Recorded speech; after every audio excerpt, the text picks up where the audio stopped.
சங்கநாதம் நேயர்களே வணக்கம்.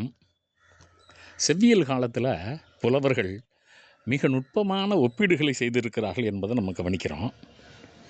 அந்த வகையில் பரணர் என்ன பண்ணுறாரு, 2 ஆரவாரங்களை ஒப்பிடுகிறார்.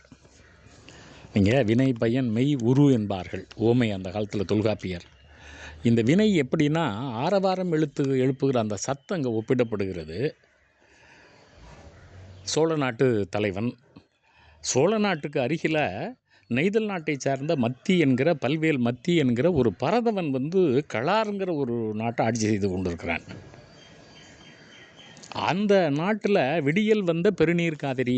அப்போல்லாம் அணைக்கட்டுகள் கிடையாது. தண்ணி எப்போனாலும் வரும். ராத்திரி தண்ணி இருக்காது, விடிய காலத்தில் தண்ணி வரும். அதில் போய் புனலாடுகிறார்கள். பொதுமக்கள் எல்லோரும் புனலாடுகிறார்கள். அது இந்த தலைவனுடைய ஊர்லேருந்து ரொம்ப தொலைவில் இருக்குது. இதில் சிக்கல் என்னென்னா, அந்த பல்வேல் மத்தியுடைய வல்வில் எருள்தோள் பரதவர் கோமான் பல்வேல் மத்தி, இந்த மத்தியை பற்றி பல குறிப்புகள் வருது. 6வது பாட்டு, 222வது பாட்டு, 376வது பாடல்னு அவன் இந்த களாருங்கிற நாட்டை ஆட்சி செய்தான்கிற வரலாற்று குறிப்பு இருக்கிறது நண்பர்களே. அங்கே நிறைய நெடுவெள் மருது, நெடிய வெண்மையான மருத மரங்கள் இருக்கின்றன. வஞ்சி நிறைய அந்த கோரை சாய்ந்து கிடக்கிறது. அங்கே தொடி அணி முன்கை வெய்யோள், ஏ தலைவனே, கொடுமையான அந்த பறத்தையோடு நீ போய் நீராடினாய். அழகான முன்கைகளை வளையல்களை வணிந்தவள், பார்க்கறதுக்கு ரொம்ப அழகாக இருக்கிறா. அதனால் ஊரெங்கும் கவ்வை அலர் எழுந்தது. எல்லோரும் ஒரு மாதிரி பேச ஆரம்பித்தார்கள். அப்போது அந்த களாருங்கிற நாட்டில் அந்த நீர்த்துறையில் நீ போய் நீராடிய செய்தி இருக்கிறதே, ஊரெங்கும் காதும் வச்ச மாதிரி அந்த காலத்தில் கிசு கிசு கடுமையாக பேசப்படுகிறது. உன்னுடைய இந்த கிசு கிசு அல்லது தலைவிக்கு நீ செய்த துரோகம் பற்றிய பேச்சு போர் வெற்றியை விட பெரிதாக இருக்கிறது. என்ன போர் வெற்றி? அப்போ உறையூரை தலைநகராக கொண்டு தித்தன்வெளி என்கிற ஒரு மன்னன் ஆட்சி செஞ்சிட்ருக்கான். அவனை எதிர்ப்பதற்காக துன்னரும் கடுந்திரல் கங்கன் கட்டி ஒரு கங்க நாட்டு மன்னன், ஆற்றல் வாய்ந்தவன், கடுந்திரல் மிகுந்தவன், இவனை வெற்றி பெறும்னு வர்றான். இவனை பற்றி 44வது பாட்டு, 226 பாட்டுலாம் பேசப்பட்டு இருக்கிறது. அவனும் பாணன்கிற ஒரு மன்னனும் கூட்டணி போட்டுக்கிட்டு இந்த வெளியன் தன்னை வெற்றி பெறுறதுக்காக போருக்கு வருகிறார்கள். அந்த நாளவேளை கடுமையாக நம்ம போர் விட போகிறோங்கிற ஒரு முடிவு எடுக்கப்படுகிறது. அந்த முடிவை கேட்டோடனே அந்த கட்டியும் பாணனும் புறம்புதுக்கிட்டு ஓடுகிறார்கள். நம்முடைய எதிரிகள் வந்தார்கள். கட்டிங்கிற மன்னனும் பாணன்கிற மன்னனும் வந்தான்.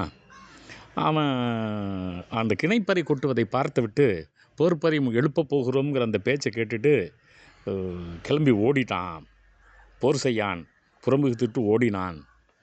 இதையும் மக்கள் ஆரவாரத்தோடு பேசி கொண்டிருந்தார்கள்.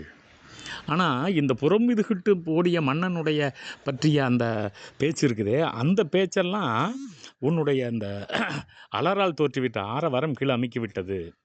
அலர் ஆர்ப்பினும் பெரிது. இந்த போர் வீரர்களுடைய ஆரவாரத்தை விட, அல்லது அது மக்களிடம் எழுப்பிய அந்த சென்னுக்குது ஆரவாரத்தை விட இந்த அலர் இன்றைக்கு பெரிதாக இருக்கிறது. இப்போ நீ சும்மா நடிக்காத. நானிலை மன்ற யானர் ஊரை, உன் ஊருக்காரனுக்கு யாருக்குமே வெக்கம் கிடையாது. உன்னுடைய இந்த ஊர் எப்படிப்பட்ட ஊர்னா, மானங்கெட்டு போய் அடுத்த பெண்ணோடு வாழ்ந்து அதனால் கேவலப்படுகிற ஊர். நீ மாயம் என்னிடம் நீ பேசாதே, வஞ்சனை பேசாதே, அதை நான் உண்மை என்று ஏற்க மாட்டேன். உணர்குவன் அல்லன், நான் அதை ஏற்றுக்க மாட்டேன். நின் மாயம் உரையல், நீ வஞ்சனையெல்லாம் இங்கே சொல்ல வேண்டாம், நான் அதெல்லாம் ஏற்றுக்க முடியாது. ஏன்னா நீ தலைவிக்கு துரோகம் செய்து விட்டாய். தலைவிக்கு துரோகம் செய்து விட்ட நீ இப்படியெல்லாம் இங்கே பேசினா நாங்கள் ஏற்றுக்குவோமா? இந்த கவிதையில் நண்பர்களே, நம்ம பல இடங்களை பார்க்குறோம். பழனம் பைஞ்சாயின்னு வருது. பழனம்னா வயல், அங்கே நிறைய கூரைகள் இருக்கும். அந்த மத்தியுடைய ஊரில் காய்த்த கரந்தை மாக்கொடி வளைவயல், நிறைய கரந்தை கொடி காய்த்து கிடக்கிற இடத்த பார்க்குறோம். செருவில் குடுகு ஒட்டி நிறைய விளையாடுகிறார்கள் அங்கே இளைஞர்கள். அதெல்லாம் ஆசிரியர் ரொம்ப நுட்பமாக பதிவு செய்கிறார். குருவு புனல் முனைகள் அப்படிங்கிறார். நீங்கள் அந்த புனல் விளையாட்டு நடத்தினீர்களே, அந்த இடம் நீ இப்போ மறுத்து பேசலாம், அதெல்லாம் கிடையாது. ஆமாம், அந்த காலத்தில் நண்பர்களே இவர்கள் தலையாடை அணிந்திருக்கிறார்கள். அம்பகை மடிவை அழகிய பகுப்புங்கிறார் ஆசிரியர். அதென்னது மடிவை? தலையாடையை மடித்து இவர்கள் உடுத்தி இருக்கிறார்கள். குறுந்தொடி குறுவளையல், நீ அந்த பறத்தையோட போனியே, அவள் கையில் அழகான வளையல்லாம் அணிஞ்சிருக்கிறா, குறுந்தொடியெலாம் அணிஞ்சிருக்கிறா. அவளோடு நீ அங்கே போய் வந்து விளையாண்ட அந்த விளையாட்டு இருக்குதே, நீராடல் நிகழ்ச்சி இருக்கிறதே, ஊரங்கு மலர் தூற்றுவதாக இருக்கிறது, அந்த தொடியணி முன்கை வெய்யோள் இருக்கிறாளே, அவளை பற்றி தான் இன்றைக்கி ஊரே பேசிக்கிட்டு இருக்குது. அதுவும் வலிமிகு முன்பின் பாணன் போரடு தானே கட்டி அவங்கெல்லாம் தோற்றுப்போன செய்தியை விட இந்த செய்தி தான் ஊரில் பெருசாக பேசப்படுகிறது. அப்போ நண்பர்களே, அந்த காலகட்டத்தில் புலவர்கள் வந்து 2 ஆரவாரங்களை ஒப்பிடுகிறார்கள். ஒன்று இந்த நீராடல் ஆரவாரம், இன்னொன்று போர்க்களத்தில் தோற்ற ஆரவாரம்.